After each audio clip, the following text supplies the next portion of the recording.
ஆண்டவரும் இரட்சகருமாயிருக்கிற இயேசு கிறிஸ்துவின் விலையேற பெற்ற நாமத்தினாலே வாழ்த்துகிறேன். மீண்டும் உங்களை சந்திப்பதில் மிகுந்த மகிழ்ச்சி அடைகிறேன். ஒரு வேத பகுதியை வாசிக்கிறேன், கேளுங்க. மார்க்கு சுவிசேஷம் 9ஆம் அதிகாரம் 50வது வசனம்.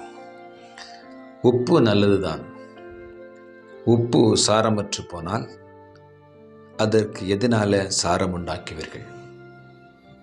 பிரியமான சகோதர சகோதரிகளே, எல்லா உணவுக்கும் முக்கியமான ஒரு பொருள் உப்பு. இந்த உப்பு அந்த உணவுக்கு சுவை கொடுக்கிறது.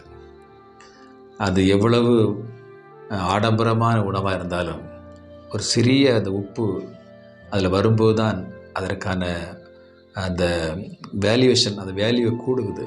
அதுவரை அதுக்கு வேல்யூ இல்லை. அது பெரிய சுவையை கொடுக்கிறது. ஆனால் அது சாரத்தன்மை இழந்துட்டுன்னா அந்த உப்பு பயன்படாது. அது என்ன செய்வாங்க, எல்லாவற்றிலும் தூர போட்டுருவாங்க, எல்லாரும் மிதிச்சுட்டு போவாங்க. அதே போல் தான் நீங்கள் நானும் அந்த சாரத்தன்மையை இழக்காத வர பரவாயில்ல.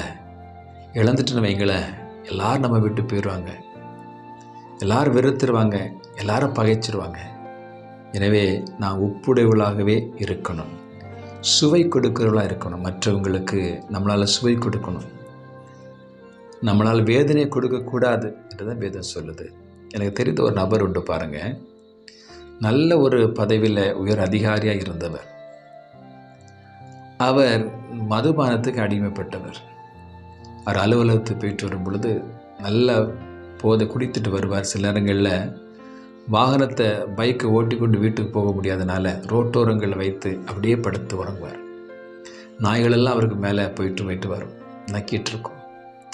அதை பார்க்குறவங்களெல்லாம் பெரிய அதிகாரி தான், பெரிய ஒரு உயர்ந்த இடத்துல இருக்கிறாரு, ஆனால் சாரத்தன்மை இழந்தனால கண்டும் காணாத போல போயிடுவாங்க.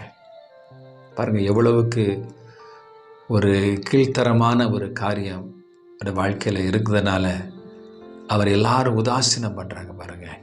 எனவே நாம் சாரத்தன்மையை இழந்து போகும் பொழுது எல்லாராலும் பகைக்கிறவளாய் காணப்படுவோம். எனவே இதை கேட்டுக்கொண்டிருக்க அன்பு சகோதர சகோதரியே, நீங்கள் உப்பு உடையவளாக இருங்கள். வேதம் சொல்லி திரும்ப வாசிக்கிறேன், கேளுங்க. உப்பு நல்லதுதான், உப்பு சாரமற்று போனால் அதற்கு எதனால சாரம் உண்டாக்குவீர்கள்? உங்களுக்குள்ளே உப்புடையவளாக இருங்கள், ஒருவர் சமாதானம் உள்ளவர்களாகவும் இருங்கள்.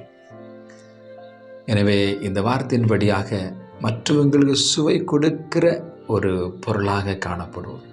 கொஞ்ச காலம் இந்த உலகத்தில் வாழ்வோம்.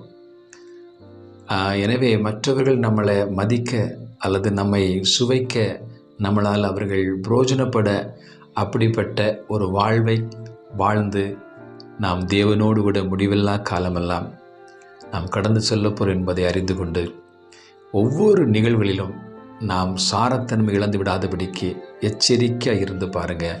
கர்த்தர் இந்த பூமியிலே உங்களை ஆசீர்வதிப்பார், முடிவெல்லாம் ராஜ்யத்தை உங்களை தந்து உங்களை ஆசீர்வதிப்பார். ஆமென். God bless you.